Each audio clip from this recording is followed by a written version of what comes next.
تمہاری دنیا کی 3 چیزوں کو میرے لیے محبوب پسندیدہ بنایا گیا ہے. غور فرمائیے، ایک عطر، دوسرے خواتین، تیسرے سرکار نے فرمایا میری آنکھوں کی ٹھنڈک نماز میں رکھی گئی ہے. الفاظ پر غور کیجئے. حضور نے عطر کو محبوب فرمایا جس کا بصارت اور سماعت سے کوئی تعلق نہیں ہے، صرف شامے سے تعلق ہے، ناک سے تعلق ہے. خواتین کو محبوبائیں فرمایا جن کا تعلق صرف 2 حاسوں سے ہے، یعنی بصارت اور لمس سے، شام میں ذائقے اور سماعت سے نہیں ہے. اور تیسری چیز، نماز کو آنکھوں کی ٹھنڈک فرمایا جو نہایت ہی بلیغ تعبیر ہے، اور یہ یقینی بات ہے کہ اس کا حواس سے 5 میں سے کسی حادثے سے تعلق نہیں ہے، بلکہ اس کا تعلق 6 حصے ہے جس کا مقام قلب ہے. اس سے قطع نظر حواس سے 5 بعض چیزوں میں جو لذت پاتے ہیں اس میں جانور بھی انسان کے شریک ہیں، یعنی وہ بھی لذت پاتے ہیں، تو پھر انسان کو کوئی خصوصیت حاصل نہ ہوئی. لہذا معلوم ہوا کہ محبت کا انحصار صرف حواس 5 پر نہیں ہے. محبت کی اقسام. اب آئیے یہ معلوم کریں کہ انسان کس کس سے محبت کرتا ہے اور کیوں کرتا ہے.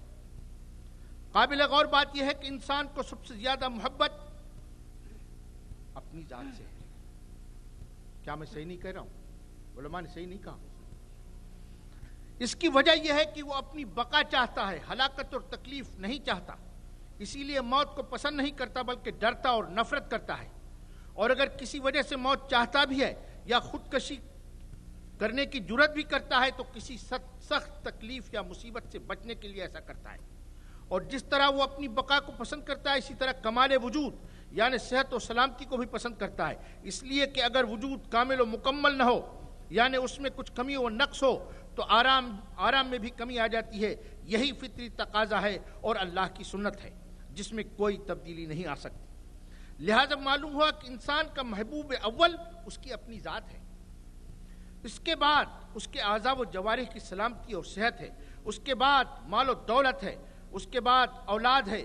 پھر اس کے اقربا ہیں اور پھر دوست احباب ہیں. میں توجہ چاہوں گا. مال و دولت، اولاد، اقربا اور دوست احباب سے اس لیے محبت کرتا ہے کہ یہ اس کی بقا اور کمال بقا میں اس کے ممید و معاون ہوتے ہیں. دولت کمانے سے اس کی حفاظت میں دولت کمانے اور اس کی حفاظت میں کتنی تکلیف ہے، کتنی تکلیف اٹھانی پڑتی ہے، آپ حضرات بخوبی واقف ہیں.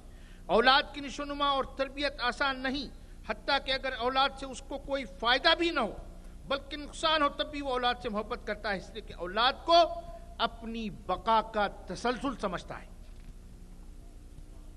اقربا اور دوست احباب کو اپنی بقا کا کمال سمجھتا ہے اور ان کی وجہ سے خود کو طاقتور محسوس کرتا ہے، اس لیے ان کو محبوب رکھتا ہے. غرض یہ کہ انسان کا محبوب اول اس کی اپنی ذات ہے. انسان کو کسی اور انسان سے بھی محبت ہوتی ہے، اس لیے کہ وہ اس کا محسن ہوتا ہے، یعنی مصیبت میں اس کی مدد کرتا ہے. یعنی چونکہ محسن نے اس کی بقا کی حفاظت میں اس کی مدد کی، اس لیے وہ محبوب بنا، ورنہ نہ بنتا. تو معلوم ہوا کہ یہ محبت غرضی ہے، محسن کی ذات سے نہیں ہے. جیسے حکیم و ڈاکٹر وغیرہ سے محبت اس لیے کہ وہ بقا میں اس کی مدد کرتے ہیں. اسی لیے حضور صلی اللہ علیہ وسلم نے یہ دعا فرمائی ہے، غور سے سنیے، بہت نادر دعا ہے. اللہم لا تجعل لفاجر علی یدا فیحبہ قلبی، یعنی اے پروردگار عالم کسی فاسق و فاجر کو میرا محسن نہ بنا کہ میرا دل اس سے کہیں محبت کرنے نہ لگ جائے. کبھی انسان کو کسی کی ذات سے محبت ہوتی ہے جس میں اس کی کوئی غرض نہیں ہوتی بلکہ اس کی ذات ہی اس کی لذت کا باعث ہوتی ہے، جیسے حسن و جمال سے محبت. اسی کو اصلی محبت کہا جاتا ہے، یہی سچی محبت ہے. حدیث شریف میں آیا ہے کہ حضور کو سبزہ اور بہتا پانی پسند تھا. ایک اور حدیث میں آیا ہے کہ حضور نے فرمایا اللہ حسین ہے، حسن کو پسند فرماتا ہے.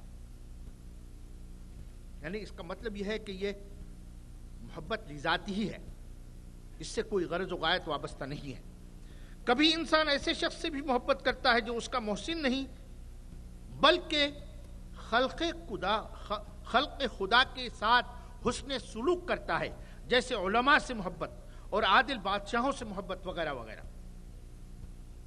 کبھی انسان کو ایسے شخص سے محبت ہوتی ہے جس کی طبیعت اور اس انسان کی طبیعت کسی خفیہ وجہ سے ملتی ہے اور مناسبت رکھتی ہے، کوئی راز ہے جس کو الفاظ میں ظاہر نہیں کیا جا سکتا، خفیہ بات ہے، معنوی بات ہے، اور دونوں ایک دوسرے کے لیے اجنبی ہوتے ہیں۔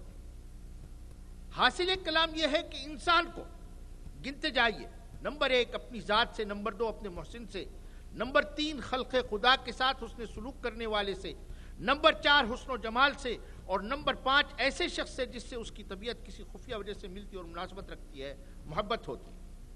اب سوچنا یہ ہے میرے دوستوں، بزرگوں اور بہنوں، کہ کیا مذکورہ قسمیں باقی رہنے والی ہیں یا فنا ہونے والی؟ اگر فنا ہونے والی ہیں اور یقیناً فنا ہونے والی ہیں تو ان سے محبت کا کیا فائدہ؟ غور طلب بات ہے۔ حدیث شریف میں آیا ہے کہ حضور سید الانبیاء صلی اللہ علیہ وسلم نے فرمایا، عش ما شئت فإنک میت، جتنا چاہو زندہ رہو، ایک دن تمہیں مرنا ہے۔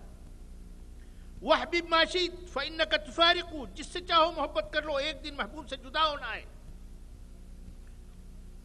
وعمل ما شئت فإنک مجاز بہ، جو چاہو کر لو، تمہیں اپنے اعمال کا صلہ ضرور ملے گا۔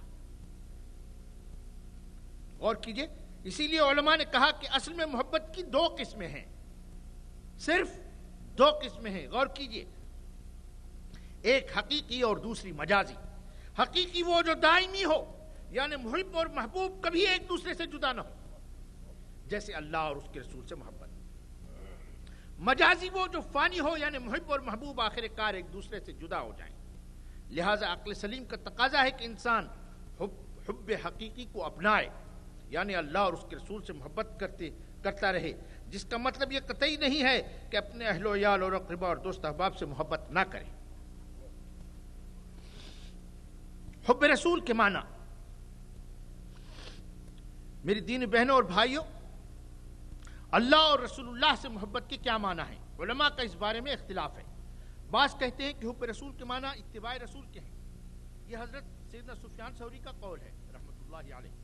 علماء کا خیال ہے کہ حضرت سفیان ثوری کی توجہ شاید اس آیت پر مرکوز تھی، ان کنتم تحبون اللہ فاتبعونی یحببکم اللہ الی آخر الآیہ، یعنی اگر تم کو اللہ سے محبت کا دعویٰ ہو تو میرا اتباع کرو، اللہ تم سے محبت کرے گا۔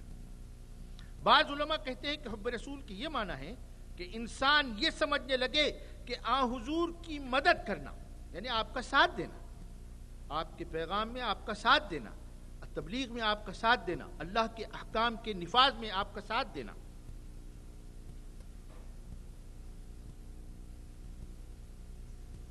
آپ کی سنت مطہرہ کا دفاع کرنا، سنت کا اتباع کرنا اور اس کی مخالفت کرنے سے ڈرنا ضروری ہے۔ بعض علماء کہتے ہیں کہ حب رسول کا مطلب یہ ہے کہ انسان ہمیشہ